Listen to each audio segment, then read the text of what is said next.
Well, hey, this is your friend Homer down here on the farm. Hope y'all are okay. We doing good. Everything's all right here, far as I know. Hermina's fine. Aunt Sulu and Uncle Irvin is fine. We all are doing good. Hope y'all are good too. Everything's fine. I was just going to get y'all caught up on what's been going on down here. Here and all this stuff going on down here. I just heard over in town that they got a new waitress over there at the Sipping Spoon, and it's Holly's Sipping Spoon and Stew Pot diner over there, a new waitress over there on the other side of town. Everybody's talking about it. Some of them in town said all the little teenage boys and all the men folk was going over there and hanging around. Said that new waitress was kind of healthy. Said she was the main attraction over there on that side of town. Healthy, girl. And some of them said over at the Barlow Diamond Dollar Store, some of them boys said she could hold a soda pop bottle in both hands and still carry a big old plate full of fried potatoes. Yeah. But now, if I want Hermina to know that, I'll tell her myself. You don't have to tell her what I said, okay? But anyway, I hadn't been over there. If I was to wander over there, Hermina'd skin my head. She would. She really would. But anyway, I was going to tell you about old Wiley Prindle. His wife's name is Mavis. She was a candless. All them candlesses over there in the valley. Anyway, old Wiley hooked up with Mavis and they got married and they had a bunch of kids, yeah. All of them's ugly, all ugly, every one of them. All them kids is ugly and homely, bless their little hearts. But Mavis keeps them clean and keeps them in clean clothes, and they all go to church regular, and I understand he pays his bills and all, so it's all right. But anyway, any one of them, if you used to throw them over in the minnow pond, ugly foam would wash up on the bank for days. It would. That's pitiful. It's real pitiful. But anyway, old Wiley was down at the barn, you see. And he had a big old long-legged, long-eared mule. And that mule, every time it would come up to the barn door, it wouldn't go in. See, it had long ears. And when the tops of them ears had touched the top of that barn door, he wouldn't go in. Would not go in that barn. No.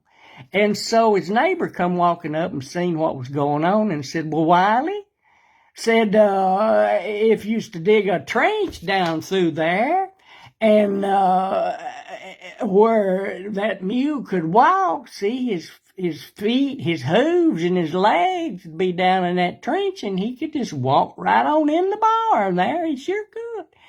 And Wiley said, well, it ain't his legs that's the problem. It's his ears, see? So Wiley, bless his heart, he's kind of, he ain't got enough pieces of toast in the toaster, if you know what I mean. And so anyway. But anyway, his boy, Hayford, was over at the blacksmith shop and was standing around. The blacksmith was making some horseshoes and had some hot ones, red hot horseshoes there. And he took them over and dropped them down in this bucket of water to cool them off. Well, Hayford was standing there, and the blacksmith said, son, don't you touch them horseshoes. They're hot. They'll hurt you. But Hayford's stubborn. He reached down in that bucket of water and got a hold of one of them horseshoes. Well, he raised it up, and he dropped it real quick, dropped it back in the bucket. And the blacksmith said, Hayford, son, I told you not to handle them hot horseshoes. It hurt you, didn't it? Hayford said, no, I was just done looking at it, that's all.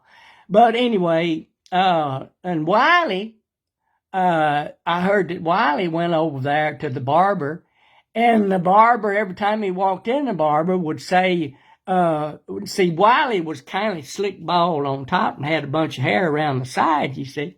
And that barber, every time Wiley would walk in the barber shop, the barber would say, well, Oh, you always remind me of Moses and the Hebrew children. Yeah, that's what he's saying. One day, old Whitey said, why do I always remind you of Moses and the Hebrew children?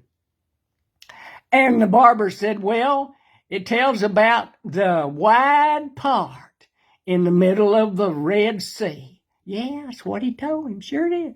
Anyway, so Wiley's baby had a pet hamster. They'd got that baby a pet hamster, see?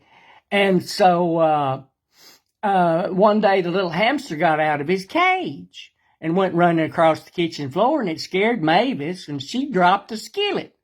And it landed on one side of that little hamster's head and bruised him up pretty bad.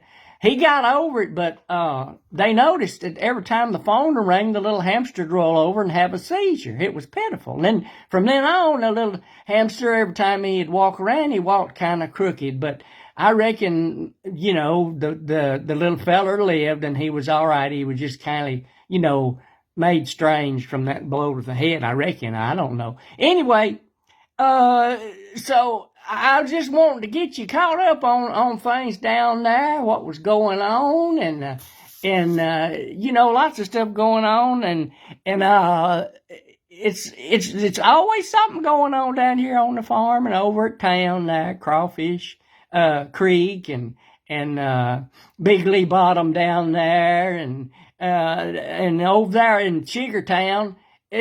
Something going on all the time, but I'll catch you up on it every once in a while. I hope y'all have a good day and you do good. We loves you now, and y'all be good and be careful, and we'll talk at you later, okay? Bye.